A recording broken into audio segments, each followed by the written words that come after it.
Hello everyone. Today we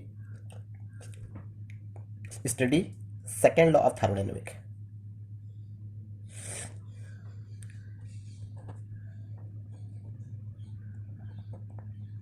second law of thermodynamics. इससे पिछले class में हम लोग फर्स्ट लॉ ऑफ थर्मोडायनेमिक्स पढ़ चुके थे। तो प्रोसेस के लिए, साइकिल के लिए, ओपन सिस्टम के लिए हम लोग फर्स्ट लॉ ऑफ थर्मोडायनेमिक्स पढ़ चुके थे। आज हम लोग पढ़ेंगे सेकेंड लॉ ऑफ थर्मोडायनेमिक्स। तो सबसे पहले सेकेंड लॉ क्यों आया? तो फर्स्ट लॉ का कुछ लिमिटेशन था। फर्स्ट लॉ ऑफ थर्मोडायनेमिक्स इसका क्या क्या लिमिटेशन है? तो फर्स्ट लॉ ऑफ थर्मोडायनेमिक्स जो है ये सिर्फ और सिर्फ कंजर्वेशन ऑफ एनर्जी के बारे में बात करता है। कंजर्वेशन ऑफ एनर्जी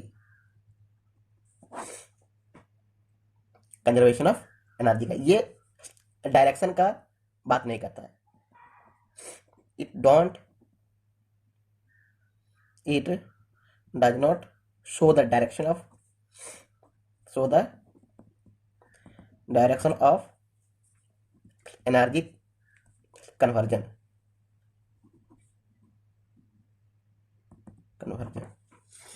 ठीक है। और क्या ये बोला था कि हीट एंड वर्क ये है तुम्हारा म्यूचुअली कन्वर्टेबल। लेकिन क्या होता है कि हीट से वर्क हम लोग फुल्ली कन्वर्ट नहीं कर सकते। Not fully convertible. ठीक है। तो ये सब जो है ये क्या है? ये देता है concept of energy on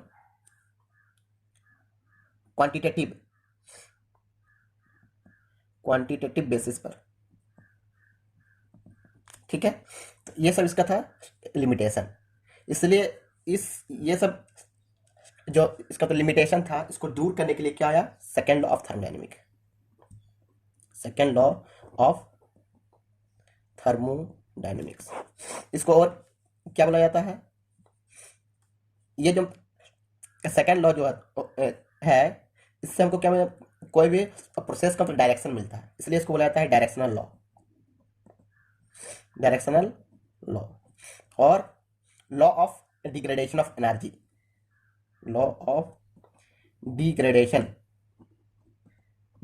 off energy. जैसे फर्स्ट लॉ को बोलते हैं, जो फर्स्ट लॉ से हम लोग को क्या होता है? Concept of energy on quantitative basis. उसी टाइप से सेकेंड लॉ से हमको क्या मिलता है? Concept of energy on qualitative basis पर। इसमें क्वांटिटेटिव बेसिस पर, इसमें क्वालिटेटिव बेसिस पर। ठीक है। तो सेकेंड लॉ जो है ये हम लोग को डायरेक्शन ही करता है, शो करता है। ठीक है। It gives the direction of any process by the concept of entropy. तो इसीलिए क्या बोलता है कि सेकेंड लॉ ऑफ थर्मोडायनेमिक्स से हमको कंसेप्ट ऑफ इंट्रोपी मिलती है। कंसेप्ट ऑफ एंट्रोपी किससे मिलती है? Second law of thermodynamics. First law से हम लोग को क्या मिलता है? फर्स्ट लॉ से हमको मिलता है concept of internal energy. And zeroth law से हम लोग को क्या मिलता है? Concept of temperature. ये सब याद रखना, कहीं भी पूछ सकता है कोई भी एग्जाम में। ठीक है। तो ये था इंट्रोडक्शन। अब हम लोग पढ़ेंगे कुछ टर्म सेकेंड लॉ को शुरू करने से पहले। Grade of energy. दो ग्रेड ऑफ एनर्जी है। एक बोला तो low grade of energy, low grade of energy, और दूसरा है क्या, high grade of energy, high grade of energy. तो लो ग्रेड ऑफ एनर्जी जो होता है इसका मीन्स है not easily available, not easily available. जो लो ग्रेड एनर्जी होता है ये इजीली अवेलेबल नहीं होता है। ये इट इज मेड ऑफ, ये बना होता है, it is made of available energy, available energy and non available energy, available energy. और यही जो ये जो पार्ट है नॉन अवेलेबल एनर्जी, इसी को बोला जाता है, ये जो नॉन अवेलेबल एनर्जी होता है ये आता है इंट्रोपी से, ठीक है। यही जो नॉन अवेलेबल एनर्जी, ये लॉस, इंट्रोपी का मतलब लॉस, इसको हम लोग यूज नहीं कर सकते, इसलिए इसको बोलते हैं नॉन अवेलेबल एनर्जी। तो इसमें क्या है कि जो अवेलेबल पार्ट ऑफ जो एनर्जी है इसको हम लोग कन्वर्ट कर सकते हैं फुली, बट नॉन जो अवेलेबल एनर्जी उसको कन्वर्ट नहीं करते, इसलिए बोलता है कि low grade energy, low grade energy को हम लोग से, लो ग्रेड एनर्जी से high grade energy, high grade energy में फुल्ली कन्वर्ट नहीं कर सकते, not completely, not completely convertible. मतलब लो ग्रेड एनर्जी से हाई ग्रेड एनर्जी हम लोग कंप्लीटली कन्वर्ट नहीं कर सकते। तो याद रखना, हीट जो होता है हम लोग का लो ग्रेड एनर्जी है, लो ग्रेड एनर्जी। तो हीट क्या है, हीट से हम वर्क जो होता है, जो हाई ग्रेड एनर्जी में होता है वर्क, और वर्क जो है इसमें तुम्हारा कोई भी अनअवेलेबल एनर्जी नहीं होता, यानी ये इजीली अवेलेबल होता है, इजीली अवेलेबल होता है। इसको फुल्ली हम लोग कन्वर्ट कर सकते हैं, यानी वर्क टू हीट अगर हम कन्वर्ट करना चाहें, वर्क टू हीट, वर्क क्या है, हाई ग्रेड एनर्जी है, तो वर्क से हीट हम लोग फुल्ली कन्वर्ट कर सकते हैं, फुल्ली कन्वर्टेबल, ठीक है। एक फॉर्म से दूसरे फॉर्म में कन्वर्ट कर सकते हैं, लेकिन हीट को नहीं कर सकते हैं। हीट क्या है, लो ग्रेड ऑफ एनर्जी है। तो याद रखना कि हाई ग्रेड एनर्जी जो होता है इसमें सिर्फ और सिर्फ अवेलेबल एनर्जी होता है, अवेलेबल एनर्जी होता है। इसमें कोई टर्म नहीं होता इंट्रोपी का, नो टर्म ऑफ इंट्रोपी, इसमें कोई इंट्रोपी नहीं है, इंट्रोपी मीन्स लॉस, और ये नहीं होता, नो टर्म ऑफ इंट्रोपी। किसमें, हाई ग्रेड एनर्जी, इसलिए ये फुल्ली कन्वर्ट कर सकते हैं। तो हाई ग्रेड एनर्जी में क्या क्या आता है, हाई ग्रेड एनर्जी में आता है काइनेटिक एनर्जी, पोटेंशियल एनर्जी, फिर वर्क, ये सब क्या हो गया, इट ये सब हो गया हाई ग्रेड एनर्जी, ठीक है। अब देखते हैं और एक टर्म पढ़ते हैं, thermal energy reservoir, thermal energy reservoir means क्या होता है, infinite amount, thermal means heat, infinite amount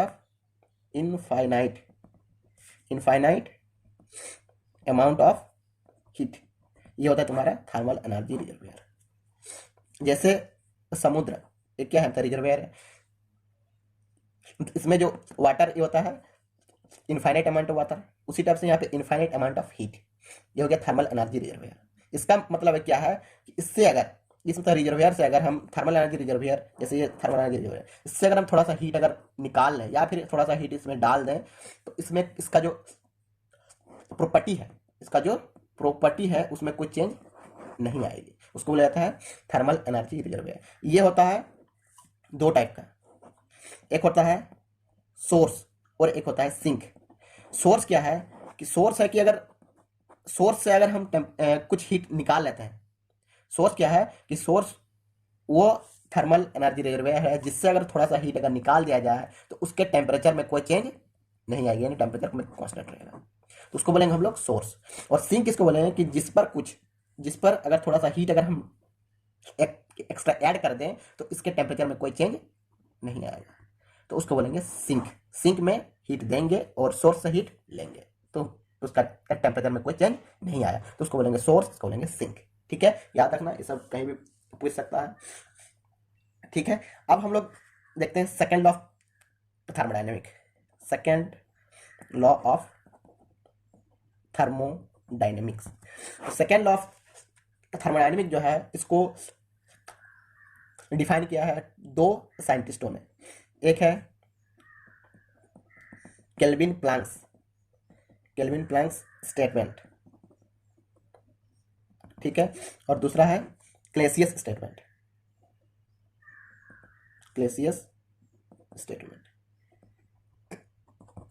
ठीक है, केल्विन प्लैंक्स स्टेटमेंट और क्लेसियस स्टेटमेंट, ठीक है। तो अब देखो इसमें क्लॉसियस स्टेटमेंट, ठीक है। तो अब हम लोग एक एक करके देखते हैं। केल्विन प्लैंक्स स्टेटमेंट पहला देखेंगे। केल्विन प्लैंक्स स्टेटमेंट ये क्या बोलती है? केल्विन प्लैंक्स स्टेटमेंट क्या बोलता है? तो ये बोलता है, इसको तो ध्यान से सुनना, ये क्या बोलता है कि it is impossible to construct a device. मतलब ऐसा कोई तो डिवाइस कंस्ट्रक्ट करना इम्पॉसिबल है जो which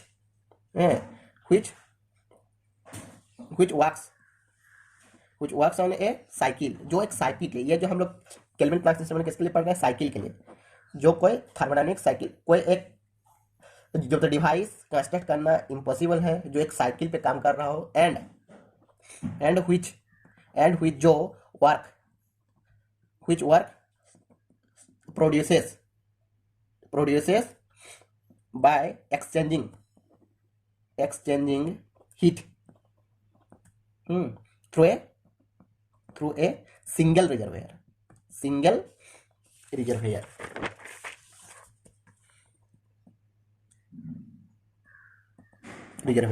तो क्या बोल रहा है कि एक ऐसा तो डिवाइस, ठीक है, यहाँ पे एक हम लगाएं इंजन, मान लो सोर्स है, ठीक है, इससे क्यू ट्रांसफर होता है। क्या बोल रहा है कि एक ऐसा डिवाइस जो साइकिल पे काम कर रहा हो, एक ऐसा डिवाइस जो साइकिल पे काम कर रहा हो और हीट और वर्क प्रोड्यूस करे by a single reservoir source है, सिंक है नहीं है। तो इस केस में क्या होगा, इस टाइप का जो तो डिवाइस कंस्ट्रक्ट करना इम्पॉसिबल है। यही बोलता है तुम्हारा केल्विन प्लैंक्स स्टेटमेंट। अगर ऐसा हुआ तो क्या होगा?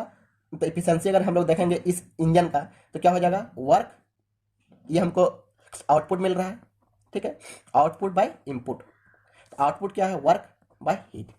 तो यहाँ पे क्या है कि जितना हीट दिए थे टोटली क्या हो रहा है? वर्क में कन्वर्ट हो रहा है, ठीक है।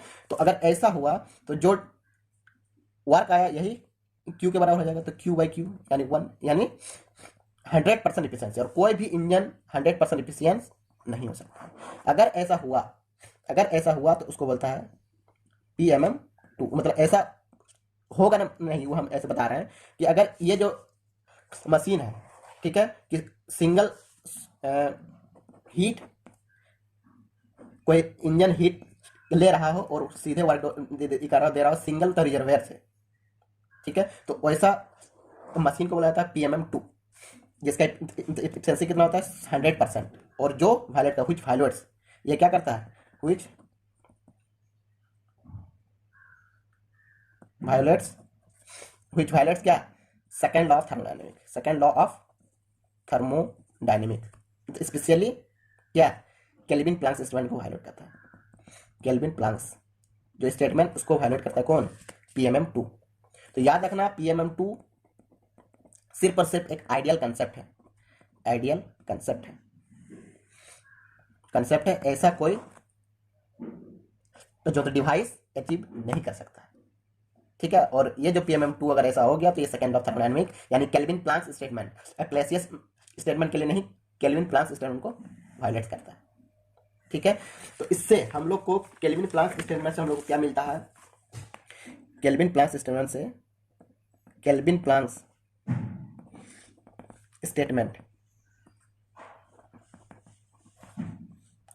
हम लोग को क्या मिलता है?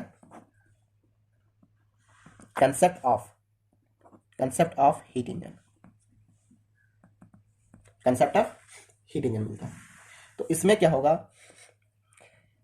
कि जैसे एक हीट इंजन है, ये हो गया, जो हाई टेम्परेचर होगा उसको बोल देंगे सोर्स, जिससे हम लोग हीट लेंगे, और सिंक, जिससे हम हीट जाएगा, तो यहाँ पे क्या है कि 2 गुप्त रिजर्वायर है, तभी कोई डिवाइस संभव हो सकता है जो साइक्लिक प्रोसेस पे काम करे। तो इससे Q1 मान लो आ रहा है, इससे Q2 रिजेक्ट हो रहा है और कुछ वर्क करेगा।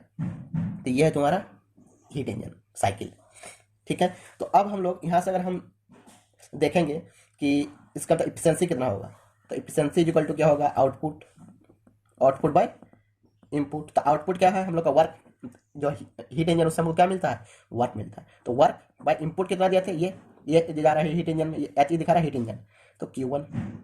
ठीक है, और वर्क बराबर हम लोग यहाँ से कर सकते हैं, लिख सकते हैं कि जितना दिया था और कितना रिजेक्ट हुआ, तो Q1 माइनस Q2, ये हो गया तुम्हारा वर्क। तो यहाँ से हम क्या लिख सकते हैं, Q1 minus Q2 by Q1, ये तुम्हारा इफिशियंसी फार्मूला याद रख लेना। Efficiency equal to Q1 minus Q2 by Q1। इसको अगर हम लोग कंपेरिजन के व्यू में देखेंगे तो इसको ऐसे कर लो, इसको डाल दो यहाँ, तो इसके साथ डालेगा तो 1 हो जाएगा माइनस Q2 बाय Q1। तो इससे हम लोग को क्या मिल रहा है कि अगर Q2 हीट जो तो रिजेक्शन अगर मेरा ज़्यादा हो, हीट रिजेक्शन ज़्यादा अगर हो तो वर्क मेरा क्या होगा, कम होगा, और वर्क अगर कम होगा तो एफिशिएंसी घट जाएगा। देखो यहाँ से इसको अगर बढ़ाएंगे, Q2 को अगर बढ़ाएंगे तो ओवरऑल ये क्या होगा, बढ़ जाएगा, और 1 से घट के और एफिशिएंसी घट जाएगी। ठीक है, और वही अगर Q1 को बढ़ाएंगे, अगर हीट सप्लाई को अगर हम ये करते हैं, बढ़ाते हैं, तो क्या होगा, इसको अगर बढ़ाएंगे तो ये टोटल क्या होगा, ये टोटल डिक्रीज करेगा, क्या कहते हैं, नीचे वाला पार्ट को बढ़ा रहे हैं तो टोटल डिक्रीज कर 1 से घट के बढ़ जाएगा।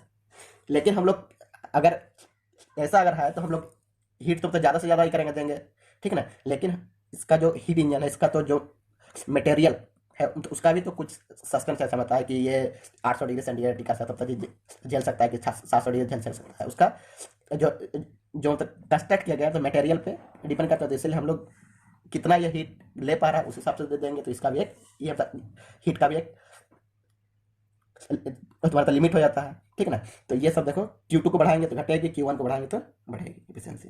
ठीक है, तो ध्यान में रखना, फार्मूला बहुत इंपॉर्टेंट है। तो ये तुम्हारा हो गया heat engine.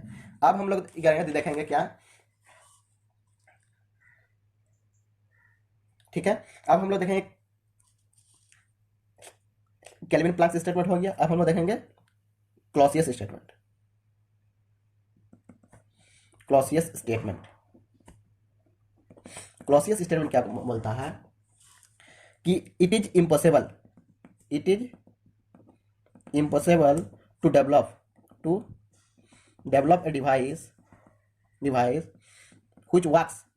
which works on a cycle. तो ये सब जो सेकंड ऑफ थर्मोडायनामिक्स, ये जो Clausius statement, Kelvin Planck statement, ये दोनों किसके लिए है, साइकिल के लिए। It is impossible to develop a device which works on a cycle and exchange of heat from low temperature, यानी low temperature to high temperature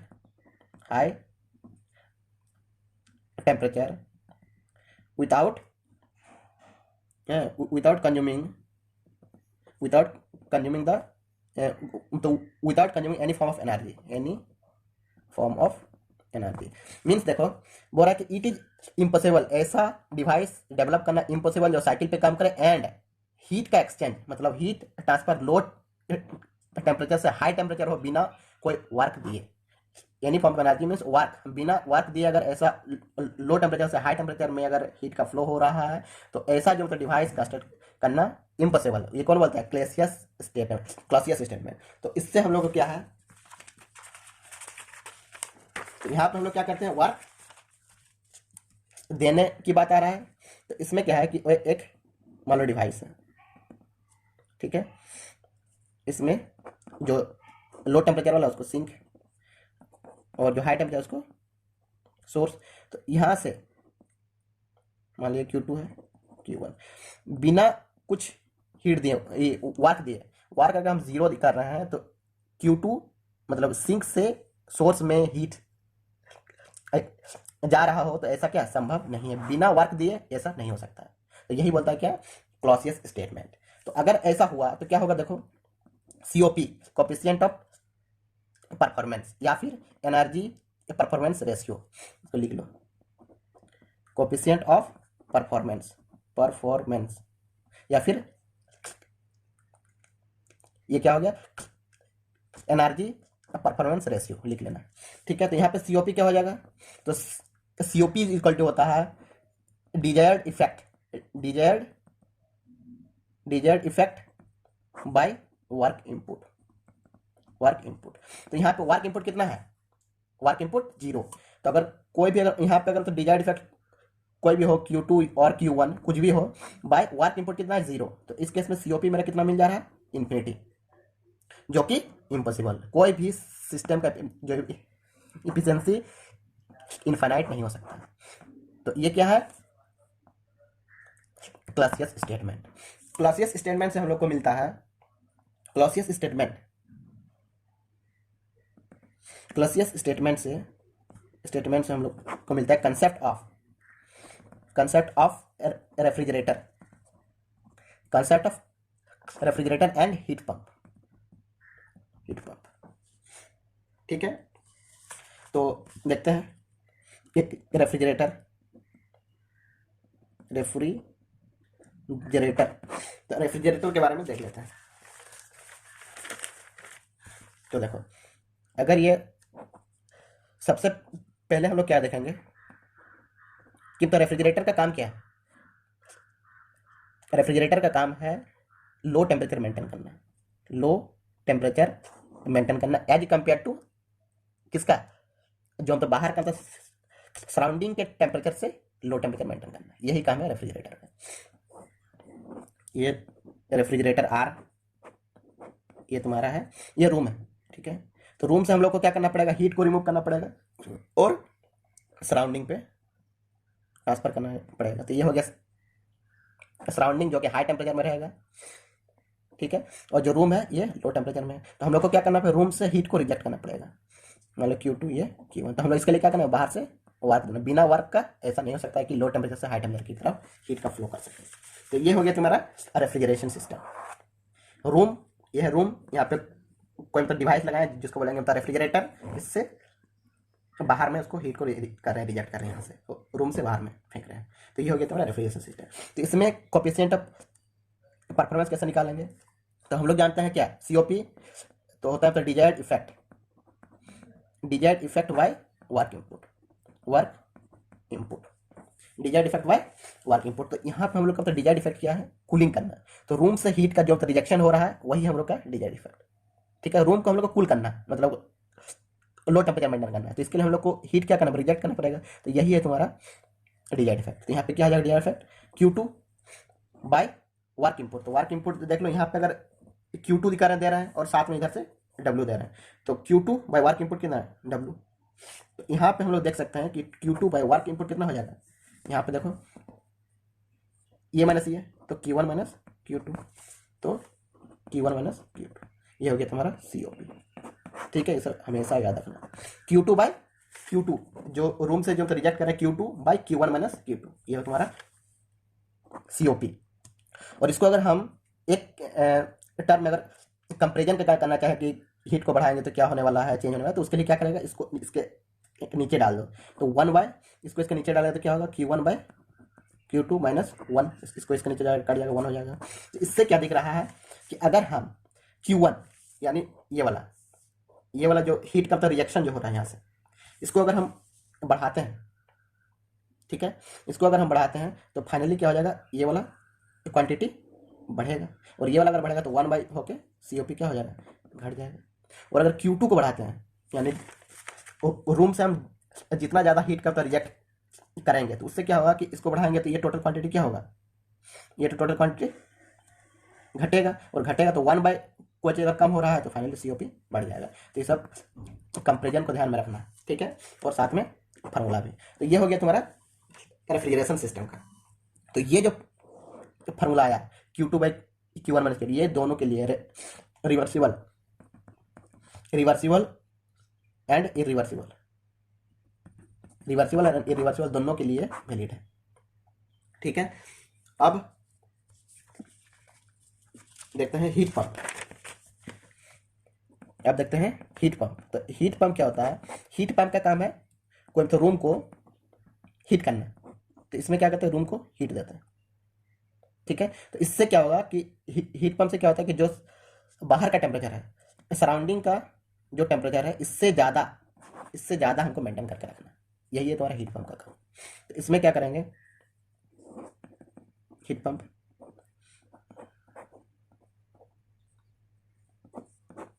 ये तुम्हारा हो गया सराउंडिंग,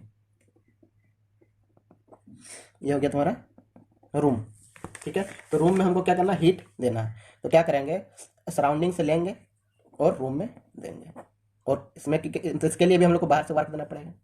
तो इसमें सीओपी कितना हो जाएगा, तो इसमें भी तो desired effect by work input, ये दे रहे हैं बाहर से वर्क इनपुट। तो यहाँ पे तो डिजायर्ड इफेक्ट क्या हो जाएगा, जो रूम पे दे रहे हैं, तो यहाँ पे हो जाएगा Q1। ठीक है, तो Q1 बाय वर्क, तो वर्क का क्या हो जाएगा Q1 माइनस Q2। ठीक है, तो यहाँ पे ये हो गया। तो इसको अगर कंपेरिजन करेंगे तो क्या हो जाएगा, ये कट जाएगा 1 माइनस Q2 बाई Q1। तो यहाँ पे देखो, अगर Q2 को अगर बढ़ाएंगे तो ये 1 से घट जाएगा, फाइनली बढ़ जाएगा। तो Q2 को अगर बढ़ाएंगे तो बढ़ रहा है, Q1 को बढ़ाएंगे तो ये घट रहा है, फाइनली 1 से ये होकर बढ़ेगा तो फाइनली घट जाएगा। इसको बढ़ाएंगे तो घटेगी। तो इस टाइप से है। तो ये भी किसके लिए है, रिवर्सिबल और irreversible cycle, reversible and irreversible दोनों के लिए रिवर्सिबल। ठीक है, अगर यहाँ पे हम लोग सीओपी ऑफ जो था रेफ्रिजरेटर का क्या देखे थे, Q2 by Q1 minus Q2, और सीओपी ऑफ तुम्हारा हीट पंप का क्या देखें, Q1 bye Q1 minus Q2। ठीक है, तो इसको अगर यहाँ पे हम एक अगर तो जोड़ दें तो क्या आ जाएगा, यही आ जाएगा। करके हम तो देख सकता है, इसमें जो होता है रेफ्रिजरेशन का जो सीओपी उसमें 1 ही कर दो, जोड़ दो, देखो ये वाला आ जाएगा। तो इससे हम लोग को क्या पता चलता है कि सीओपी ऑफ जो हीट पंप होगा ये होगा COP of refrigeration plus 1, COP of refrigeration plus 1 is equal to होगा 1 by efficiency of heat engine. तो याद रखना कि हीट जो इंजन का जो ये होगा एफिशिएंसी, उसको अगर 1 से डिवाइड करेंगे तो coefficient of performance of heat pump आएगा, ना कि रेफ्रिजरेटर का सीओपी, उसमें एक जोड़ेगा तब तक आएगा। तो ये रिलेशन बहुत इंपॉर्टेंट है कि COP of HP equal to होता है सीओपी ऑफ आर प्लस 1, और यही होता है 1 by efficiency of heat engine. ठीक है, तो याद रखना बहुत इंपॉर्टेंट है। Thank you for watching. आज यहीं तक तो रहने देते हैं, कल देखेंगे थोड़ा कार्नोट साइकिल के बारे में, फिर एंट्रोपी के बारे में, सबके बारे में पढ़ेंगे। तो ठीक है, थैंक यू।